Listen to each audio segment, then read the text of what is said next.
Okay, I don't have any evidence, so I cannot punish you for your tray outburst, but you have several unexcused absences which I can punish you for. So how about a month of detention? A month?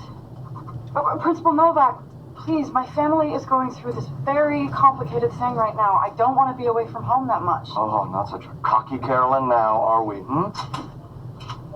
Good afternoon. Eric!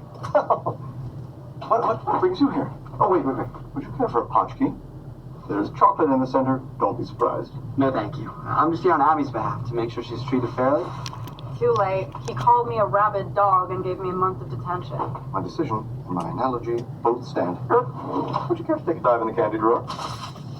After your heroics at the Science Olympiad last week, you certainly deserve it. No, thank you.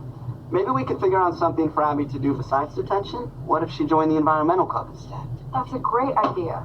Sorry, madame.